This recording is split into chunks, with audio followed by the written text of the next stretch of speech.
네, 저는 초등학교 때에 저희 어머니를 따라 처음 교회에 나가게 되었습니다. 저희 집에 전도사님 가정이 세를 들어 살게 되셨고, 그 전도사님이 저희 어머니를 전도하셔서 어머니가 믿고 난 이후에 저와 동생도 자연스레 교회에 따라 나가게 되었습니다. 교회에 버스가 있었는데 버스를 타고 교회와 집을 오가던 어느 주일날 교회 버스에서 어른들이 고성을 지르고 서로 멱살을 잡고 버스에서 사람을 끌어내리면서 싸우는 것을 보게 되었습니다.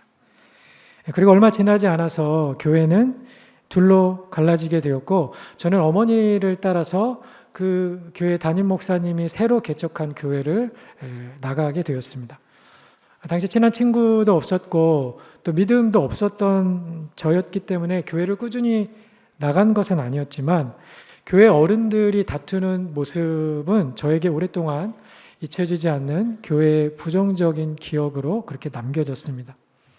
미국에 와서 다녔던 이민 교회들 중에 한 교회는 담임 목사님의 이 투명하지 못한 재정 사용의 문제로 교회가 둘로 갈라졌고, 또 다른 한 교회는 목사님과 장로님들과의 갈등으로 성도들이 교회를 떠나가면서 힘들어졌습니다. 당시 저는 중고등부 아이들을 가르치고 있었는데 아이들에게 너무 부끄럽고 미안했습니다. 본이 되지 못한 이 어른들로 인해서 아이들의 신앙에 또 교회에 대한 잘못된 메시지를 주었기 때문입니다. 여러분들 안에도 교회 안에 있는 갈등과 어려움으로 인해서 상처를 받았거나 마음이 힘들어져 한동안 교회를 떠났거나 혹은 교회를 옮긴 그런 기억이 있는 분들이 계실 줄 압니다. 교회는 왜 이렇게 하나가 되지 못하는 걸까요? 그 답을 간단하게 말씀드리면 우리가 성경을 따르고 있지 않기 때문입니다. 예수님을 믿는다고 하는데 하는 행동이나 말에 있어서 예수님의 모습이 보이지 않습니다. 오래전 어디에선가 보았던 캐리커처에 백인들만 모여서 예배드리는 예배당에 예수님이 쫓겨나서 슬픈 모습으로 예배당 바깥에 서 있었던 장면이 기억이 납니다. 예수님의 그 말풍선에는 저들이 나도 쫓아내었어라고 그렇게 적혀 있었습니다. 예수를 믿는다는 사람들이 모였는데 예수님은 그 자리에 없습니다. 교인들이 모인 모임이라고 그 모임이 다 교회가 되는 것은 아닌 것이죠. 예수님이 그 자리에 안 계시다면, 또 우리가 성경을 따르고 있지 않다면 그것은 진정한 의미의 교회라고 말할 수 없겠습니다. 우리들의 모임과 또 우리 목장과 교회 공동체에도 얼마든지 그런 일이 일어날 수 있는 것이죠. 감옥에 있었던 바울에게 자신이 세웠던 에베소 교회 안에 유대인들과 헬라인들 간의 분열과 갈등이 있다라는 소식이 전해져 왔습니다. 너무나 안타까운 마음으로 편지를 보내서 너희가 어떻게 구원을 받았는지 구원의 은혜를 상기시켜 주면서 교회가 무엇인지, 성경적인 교회는 어떤 모습인지를 적어 보내었습니다. 그것이 오늘 우리가 읽었던 에베소서 본문입니다. 에베소서는 교회론의 교과서라고 그렇게 불려지는 서신서인데요. 올해 우리 교회 표어가 성경대로 행하여 칭찬받는 가정교회가 되자라는 것입니다. 자, 성경대로라는 이 말은 휴스턴 서울교회 원로 목사님이신 최영기 목사님이 자주 하셨던 말처럼 성경이 그렇다고 하면 그런 줄 알고 아니라면 아닌 줄 알고 성경이 하라 하면 하고 성경이 하지 말라고 하면 하지 않는 단순한 성경적인 접근 방법을 의미합니다. 가정교회는 그래서 그런 단순한 성경적 방법을 취하면서 하나님이 원하시는 교회가 되도록 노력하는 교회인데, 교회가 교회답지 않은 것은 우리가 교회의 본질들을 놓치고 제자 삼고 영혼 구원하는 이런 교회가 되지 않거나 또 하나님께서 우리에게 주신 이 말씀대로 우리가 살아내지 못하기 때문인 것이죠. 그래서 오늘 본문에 이 주어진 이 텍스트를 통해서 성경적인 교회는 어떤 모습인지, 또 성경이 말하는 교회가 되기 위해서 나에게 그리고 우리 모두에게 필요한 것은 무엇인지 저와 여러분들이 하나님 말씀을 듣는 시간이 되기를 바랍니다. 우리의 과거와 현재 설교 요약을 보시면 11절 본문에서 바울은 하나님이 의도하신 교회를 설명하기 전에 과거의 저들이 어떤 상태였는지를 언급하였습니다. 네 가지가 사용이 되었는데, 하나는 이방인, 그리고 두 번째는 무할례자들, 그리고 외국인, 그리고 소망이 없는 자들이라고 이야기합니다. 바울이 편지를 보냈던 에베소 교인들은 대부분이 헬라화된 이방인들이었습니다. 그 중에는 유대인 배경을 가진 신도들도 있었지만 그들은 아주 소수였고, 대부분은 같은 언어를 사용하고 그 지역에서 오래 살던 사람들이었는데, 그 사람들에게 바울이 너희가 외국인이라고 이렇게 이야기하는 것입니다.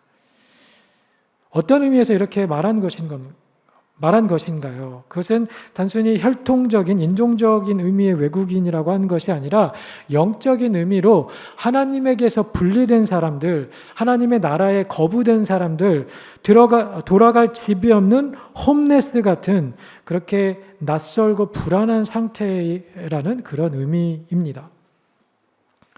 트럼프 대통령이 집권한 이후에 이 합법적인 비자를 가진 사람들도 외국에 나왔다가 혹은 영주권자들조차도 이 추방되는 사례들이 발생을 하고 있습니다.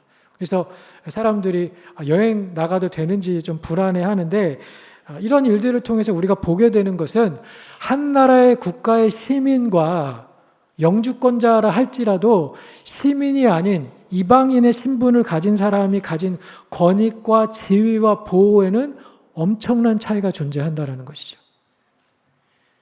자, 그런데 그것은 하나님의 나라에서도 마찬가지입니다. 하나님이 정한 기준에 부합하지 못한 자들은 하나님 나라에 들어올 수가 없습니다. 여러분, 하나님 나라에 들어갈 수 있는 기준이 무엇인가요?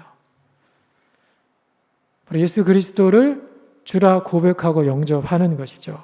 예수님을 삶의 주인으로 고백하고 영접하면 우리가 하나님 나라의 시민, 하나님 나라의 자녀가 됩니다. 그러나 예수님을 믿지 않으면, 예수님 밖에 머물러 있으면 집이 없어서 갈 곳이 없는 그러한 홈레스처럼 그런 이방인과 외국인이 되는 것입니다. 시편 90편 1절에서 모세는 이런 고백을 하였습니다. 우리 한번 같이 읽겠습니다. 시작. 주여, 주는 대대에 우리의 거처가 되셨나이다.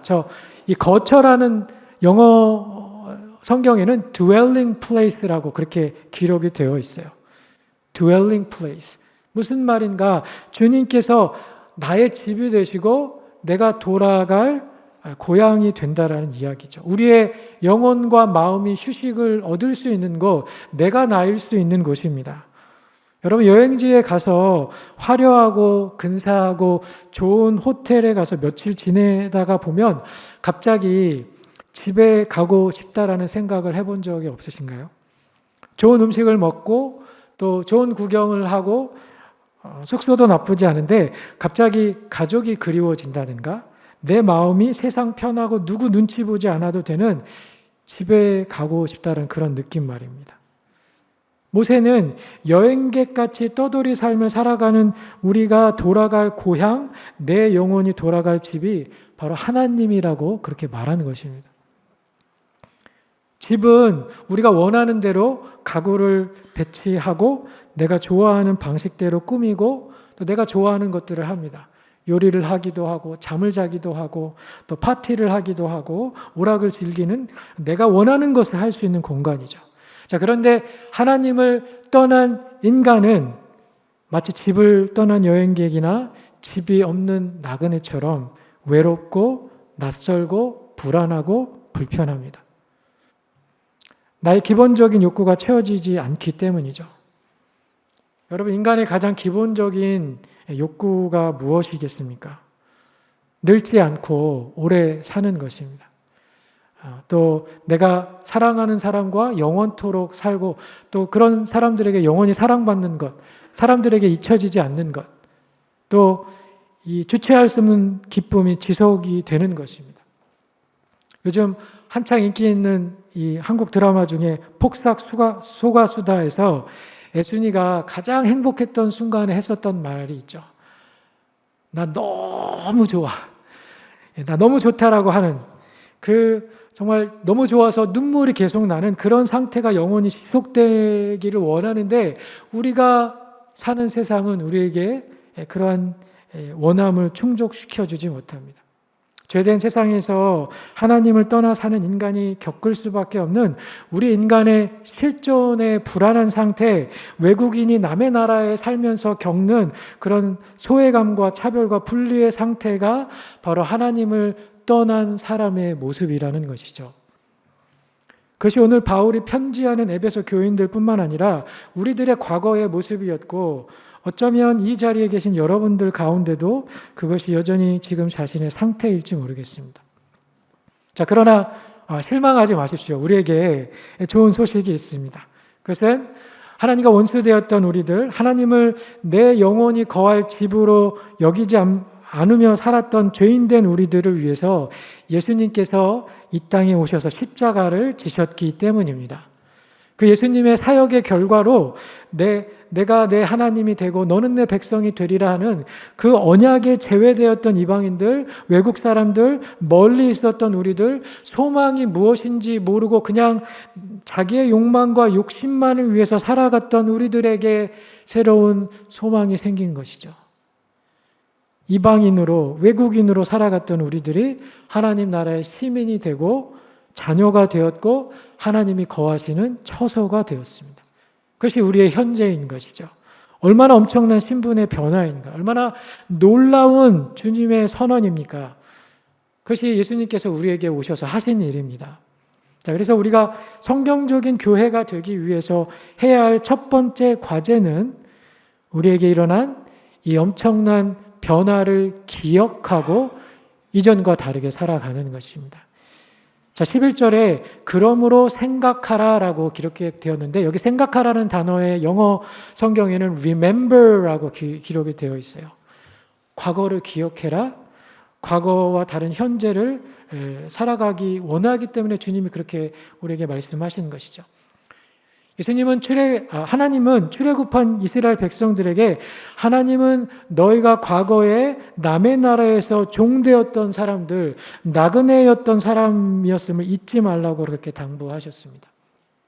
히브리 사람들이 남의 나라에서 노예로 당했던 그 차별과 압제와 불의와 불평등을 기억하면서 하나님 나라의 백성이 되어서는 너희들은 애굽 사람들이 너희들에게 행했던 것처럼 하지 말고 하나님 백성으로서 하나님의 거룩을 보여주고 하나님의 공의와 정의를 시행하는 사람들, 하나님의 긍휼을 베푸는 사람들이 되라고 기대하셨던 것이죠. 5세기에 영국의 한 부유하고 유력한 귀족 지주의 집에 강도가 들이쳤습니다. 그래서 많은 사람들을 잡아갔고 지주의 아들 또한 잡혀갔습니다. 배 위에서 강도들은 사람들을 등급별로 나눈 뒤에 쓸모가 없다고 생각되는 사람들을 배 위에서 전부 다 죽였어요. 다행히 지주의 아들은 노동을 할 수 있을 만큼 건강하였기 때문에 살아남았지만 그는 타국에 끌려가서 6년 동안이나 아주 심한 강제 노역에 시달리게 되었습니다. 자, 그러나 감사하게 그 시간 동안 소녀는 어릴 때부터 부모님에게 들었던 성경 말씀들을 기억하면서 말씀의 의미를 깨닫고 그곳에서 예수님을 영접하게 됩니다. 그리고 아침 기도와 정해진 시간에 금식을 하면서 그곳 사람들을 진심으로 돌보고 돕는 사람이 되었는데, 그의 그 달라진 모습, 그 믿음 생활하는 것을 보면서 사람들은 그를 거룩한 소년이라고 별명을 지어 부르기도 했습니다. 그러다가 현지에 있었던 몇몇 사람의 도움을 받아서 잡혀갔던 곳에서 자기 고향으로 다시 돌아오게 됩니다. 집으로 돌아온 이 소녀는 행복한 생활을 하며 살았지만 기도하면서 새로운 꿈을 품게 되는데, 이것은 바로 자기가 노예로 살던 그 땅에 돌아가서 복음을 전해야겠다라는 그러한 생각이었습니다. 소년의 부모님은 당연히 우리와 너가 같이 하나님께 열심히 기도해서 하나님께서 너를 우리에게 다시 돌려보내주셨는데 다시 그곳으로 돌아간다니 말이 안 된다, 그렇게 이야기하였지만 그 소년은 결국 신학교에 가서 성경을 배우고 그리고 노예로 살던 그 땅에 파송을 받아서 가게 되었습니다. 그리고 그곳에서 자신을 6년간이나 노예로 부렸던 그 사람들에게 하나님의 말씀을 전하기 시작했습니다. 감동을 받았던 사람들은 이 젊은 설교자를 믿고 따르게 되었고 점점 신도가 늘어나고 많은 교회들이 세워지고 또 그 지역이 복음화가 되었습니다.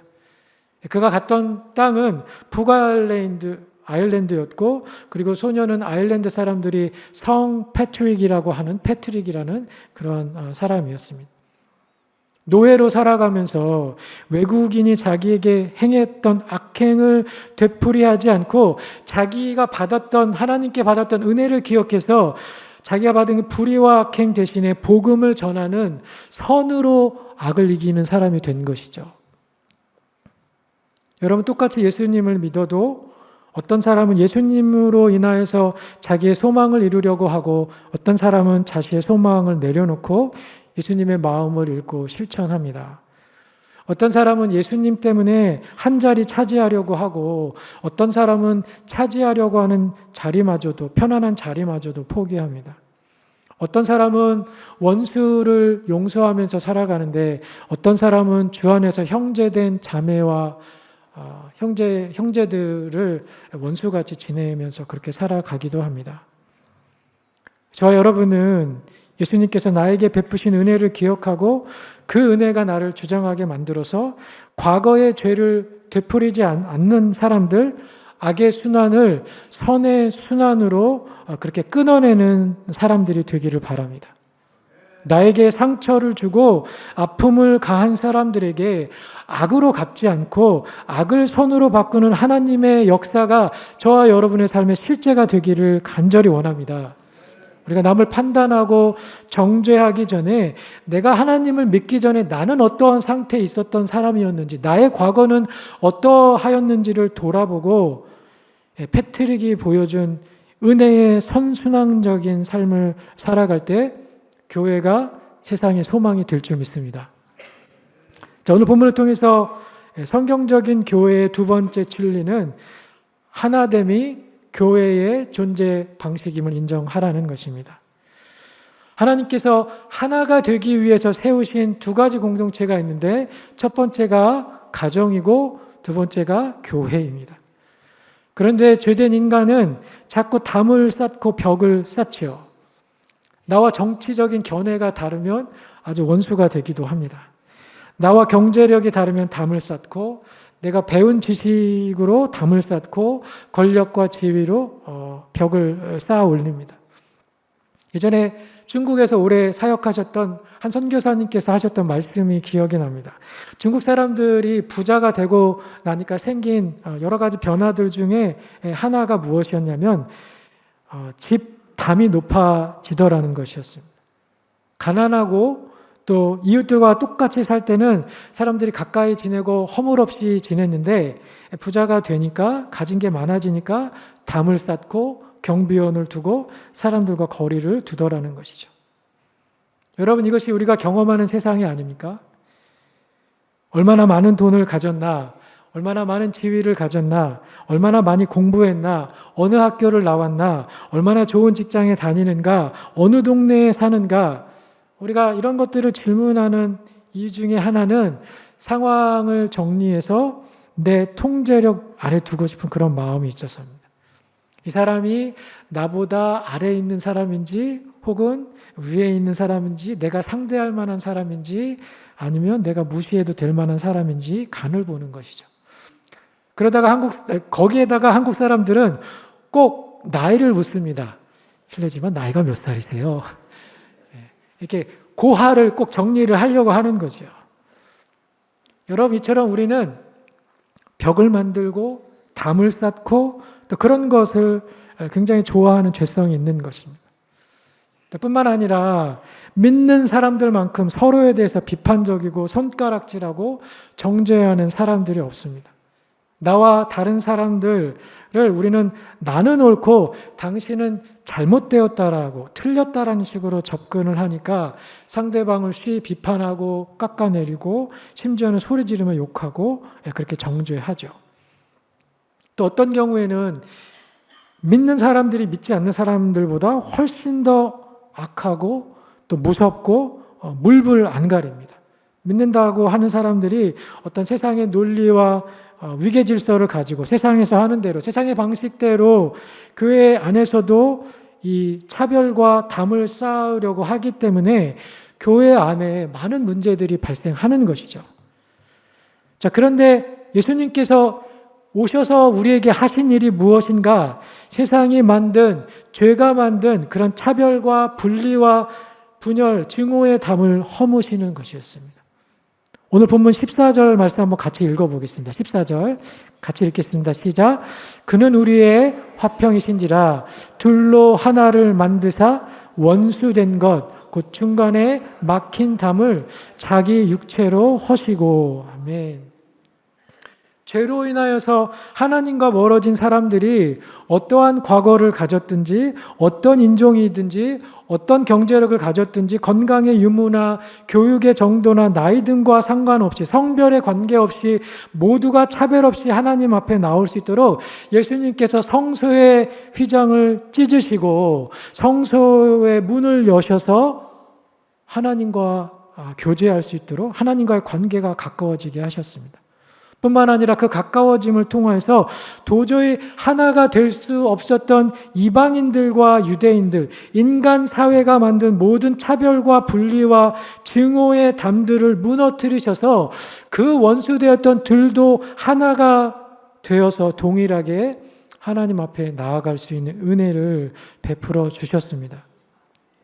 나치의 수용소에서 살아남았던 이 코리 붐여사가 자기 언니를 죽이고 수많은 유대인들을 죽였던 그 간수를 강연장에서 만나서 그 사람이 자기 죄를 용서해달라고 손을 내밀었을 때에 이 코리 붐여사가 처음에는 주저했습니다. 자, 그러나 자기 마음 안에 일어나는 어떤 감동을 통해서 그 간수의 손을 잡고 용서했던 이야기. 유대인들과 가자 지구에 사는 팔레스타인 간의 오래된 전쟁과 분열의 역사로 인해서 팔레스타인 해방 기구라는 그러한 단체에서 활동하면서 유대인을 증오하고 유대인을 죽이는 것을 삶의 목표로 여기면서 살았던 팔레스타인 사람이 예수님을 만나서 변화되고, 그래서 나중에는 NGO에서 만난 메시아닉 유대인과 함께 팔레스타인 사람들에게 음식을 나누어 주고 같은 예배당에서 하나님을 예배하면서 주 안에서 형제가 되는 일이 일어나기도 하는 것이죠. 여러분, 교회란 이처럼 하나 될 수 없는 자들이 하나가 되어서 같이 하나님 앞에 나아가도록 하기 위해서 이 땅에 세워졌습니다. 하나됨이 교회의 존재의 양식입니다. 그것을 위해서 우리가 이 땅에 세워진 것이죠. 예수님이 성취하신 이 하나됨을 지키기 위해서 말씀 안에서 부단히 자기를 돌아보고 자기를 낮추고 나보다 다른 일을 더 높게 여기며 낮게 여기며 다른 사람을 용서하고 용납하면서 말씀에 순종하며 살아가는 저와 여러분이 되기를 예수님의 이름으로 축원합니다. 자, 예수님이 성취한 이 하나됨으로 인해서 이제 새로운 사람, 새로운 공동체가 시작이 되었습니다. 이 공동체는 세 번째로, 성경적인 공동체는 예수 안에서 서로 연결되어서 주 안에서 함께 지어져 가는 그런 사람들입니다. 자, 앞에서 예수님을 알고 믿기 전에 사람들을 이방인이요, 무할례자요, 또 외인들이라고 표현했듯이 바울은 교회를 표현하는 세 가지 이미지를 오늘 우리에게 소개해 주고 있는데, 그것은 시민과 권속과 하나님이 거하시는 처소입니다. 여기 권속이라는 단어는 가족이라는 뜻입니다. 자, 이 이미지마다 그것이 비유하고 의미하는 것들이 있는데, 중요한 것은 이 이미지들이 그 관계의 정도에서 더 긴밀해지고 하나됨이 강화된다라는 거예요. 왕이 다스리는 나라에 사는 백성들은 넓은 땅에서 여기저기 흩어져서 삽니다. 자, 그런데 가족이 되면 어떤가요? 가족은 한 지붕 안에서 함께 살지요. 밥도 같이 먹고 잠도 같이 자고 시민들보다 훨씬 더 가까이 삽니다. 자, 그런데 건물 안에 있는 벽돌이나 나무를 한번 생각해 보십시오. 벽돌과 벽돌, 나무와 나무 사이에는 거리가 거의 없습니다. 심지어 세멘트나 본드나 못으로 서로 떨어지지 않도록 고정되어 있습니다. 자, 이 상징들에서 우리가 발견할 수 있는 사실 한 가지는 나를 형성하는 어떤 요소가 강하면 강할수록 우리는 그 요소로 같이 구성된 다른 사람들과 뗄래야 뗄 수 없는 관계에 머물러 있다는 것입니다. 자, 지금은 교민들이나 여행객, 주재원들이 많아서 우리가 한국 사람들 보면 그렇게 반가워하거나 인사하는 일이 거의 없지만 이민 초기에 오셨던 분들은 어쩌다 마켓에서 한국 사람을 만나면 마치 친척을 만난 것처럼 반가워하고 통성명을 하고 연락처를 주고받으면서 친구같이 가까이 지냈다라고 하죠. 같은 김치를 먹고 같은 말을 하는 이 한국 사람이라는 그런 동질감이 있는 것이죠.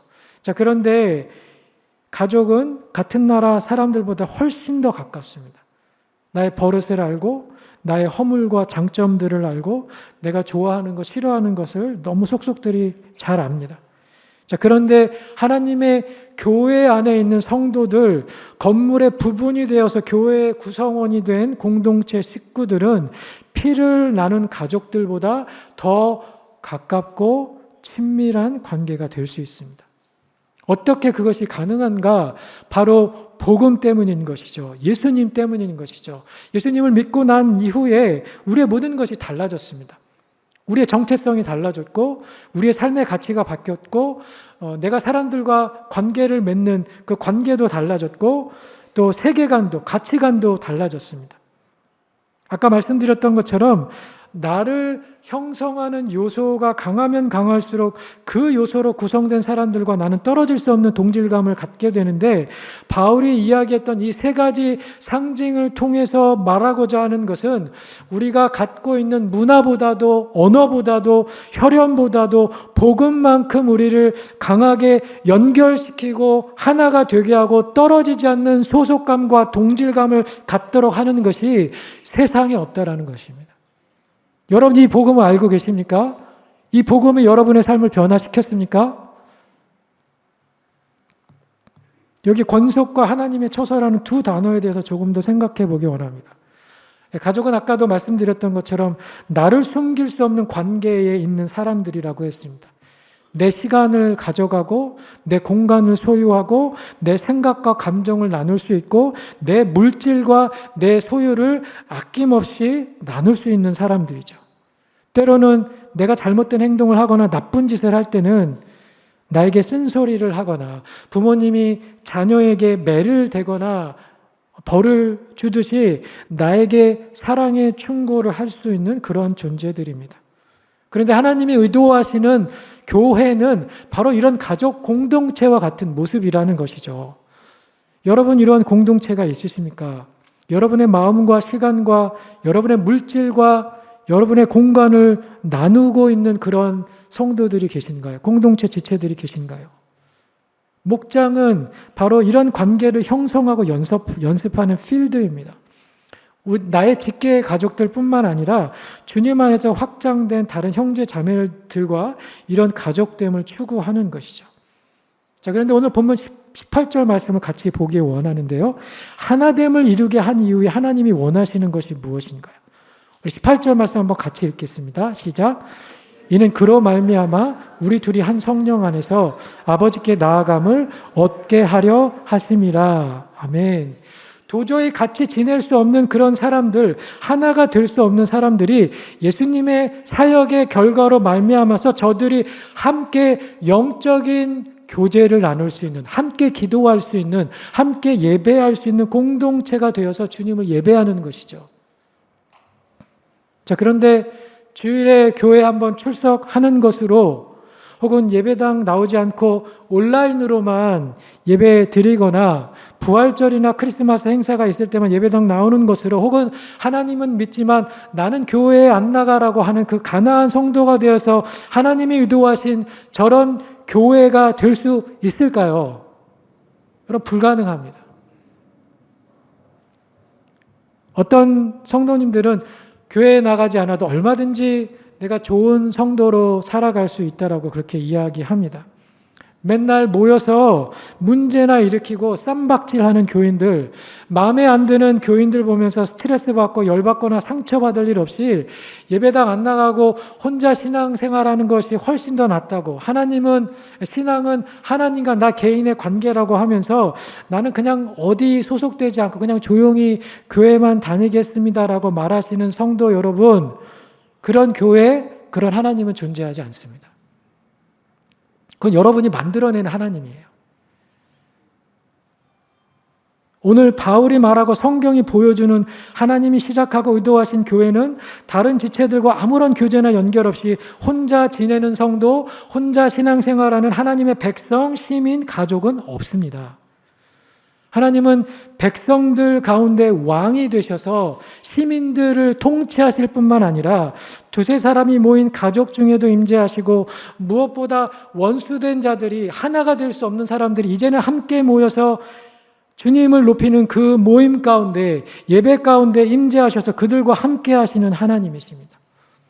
구약의 성막에, 하나님의 성전에 이스라엘 사람들이 모였던 그 진영 한가운데에 하나님의 성막이 위치하여서 그들과 함께 주님이 하나님의 거처를 삼으셨던 것처럼 예배드리는 그 공동체 안에 주님이 자기의 처소를 두신 것이죠.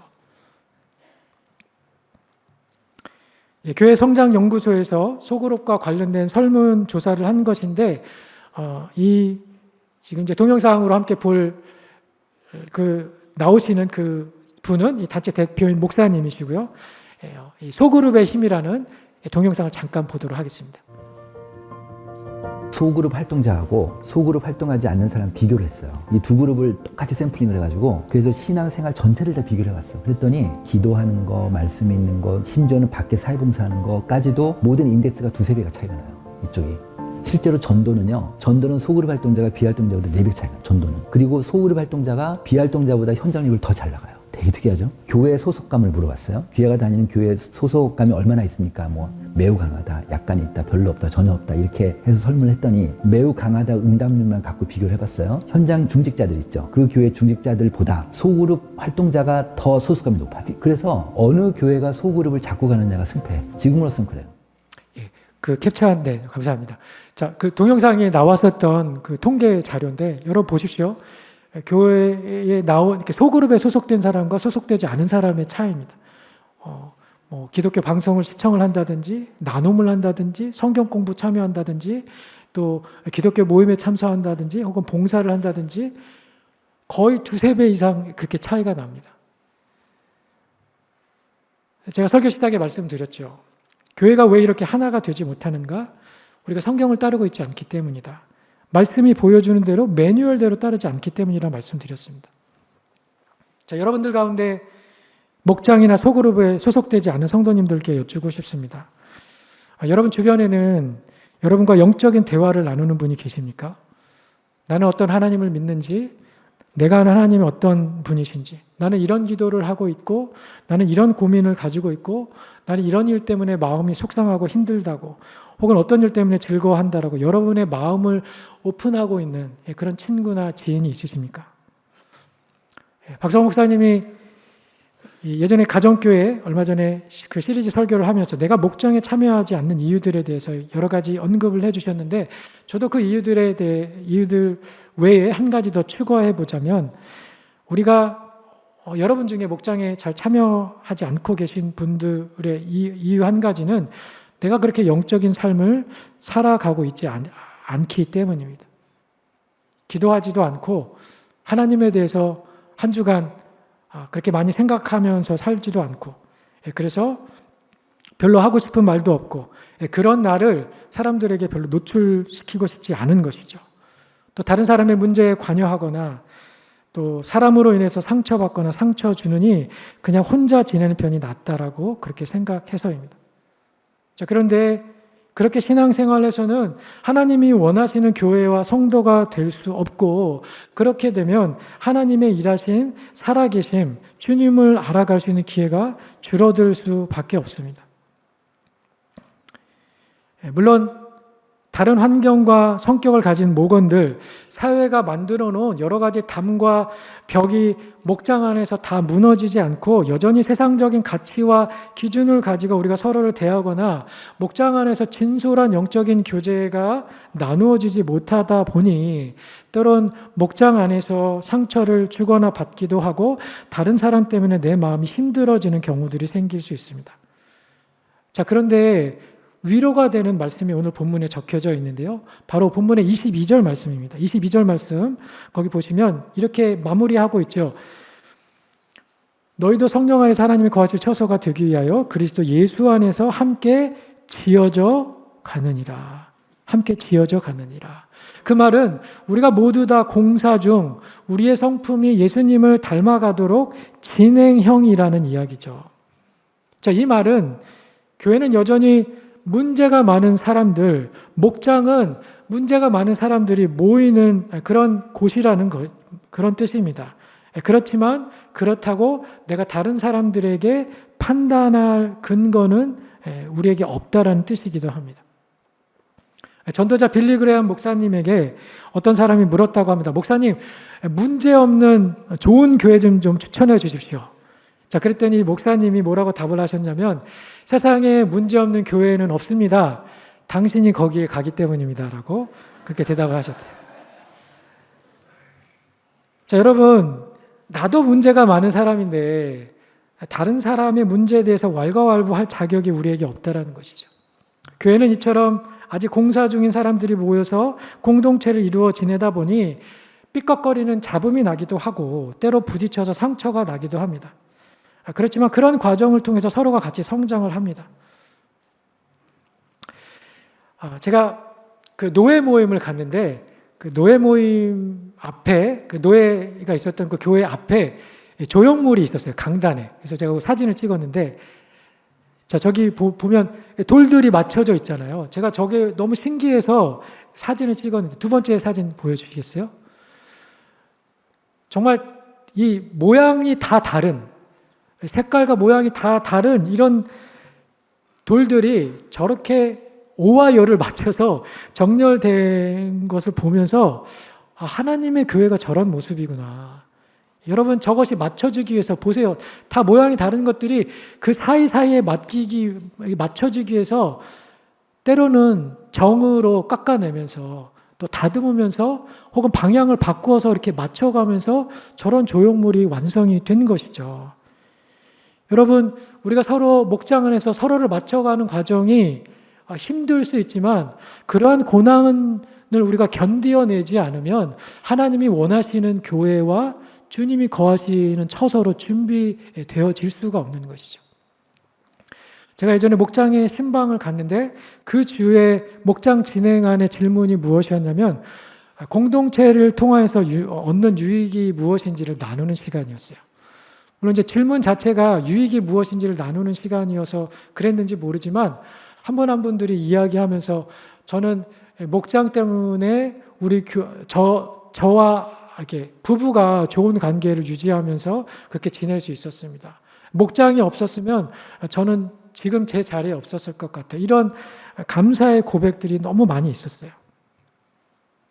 여러분, 혼자서는 느낄 수 없는 기쁨과 위로, 목장 식구들과 함께 기도 제목을 공유하고 함께 기도함으로 격려와 힘을 얻게 되는 것이죠. 그래서 우리가 목장을 통해서 그 공동체 안에 함께 소속되어서 모두가 섬기는 기쁨뿐만 아니라 성도를 통해서 받는 위로와 사랑을 통해 하나님의 크고 위대하심을 경험하는 저와 여러분들이 되기를 예수님 이름으로 축원합니다. 자, 마지막으로 성경적인 교회는 예수님이 모퉁이 돌이 되신 교회입니다. 자, 모퉁이 돌은 건축물의 중심이 되고 기준이 되는 돌이죠. 건물 전체의 방향을 결정하고 다른 모든 벽들과 구조물들이 이 돌에 맞추어져서 그렇게 쌓여지게 됩니다. 예수님은 이 교회의 머리가 되실 뿐만 아니라 우리가 행하는 모든 것에 우리 모임의 중심이 되시고 기준이 되셔야 합니다. 바울이 이 구절을 이야기할 때 분명히 그는 시편 118편 22절의 말씀을 기억하였을 것입니다. 건축자들의 버린 돌이 집 모퉁이의 머릿돌이 되었나니. 자, 이 말은 예수님께서 배척과 거절을 당할 것을 상징하는 비유였죠.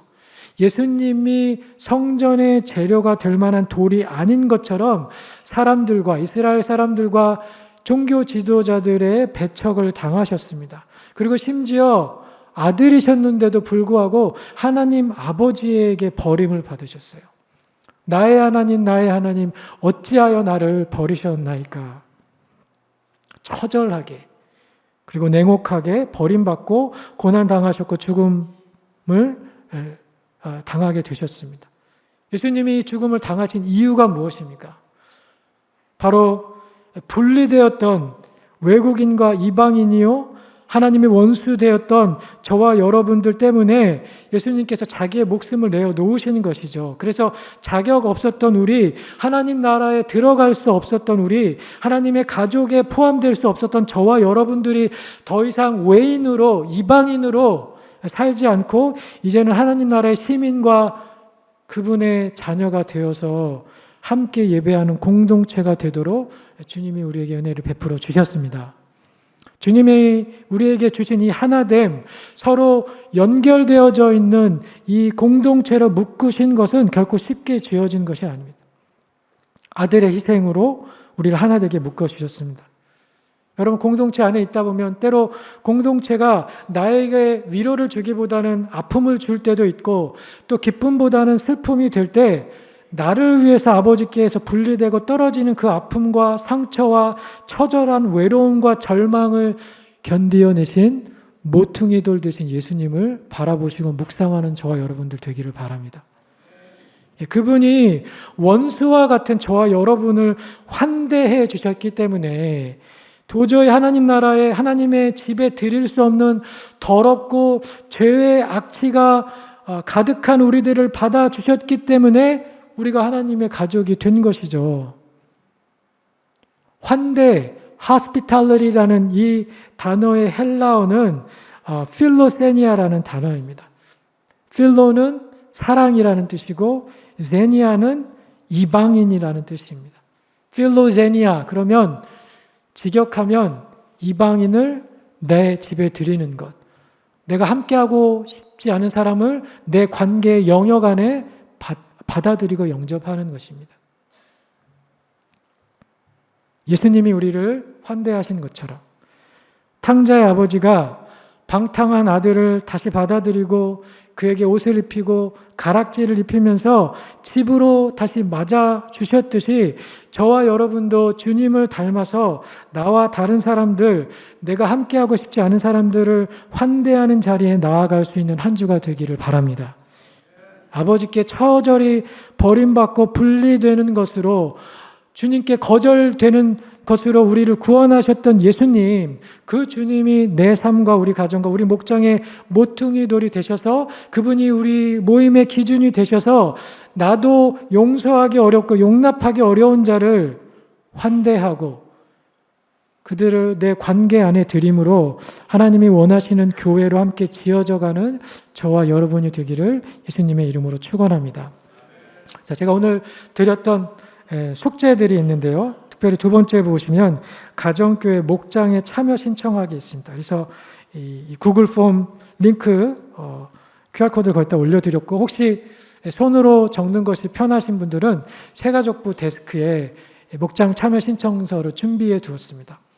여러분, 하나님 말씀을 듣고 그냥 지나치는 것이 아니라 말씀이 명하는 대로, 성경이 우리에게 요구하는 대로 그렇게 살아가신 저와 여러분들 되시기를 예수님의 이름으로 축원합니다.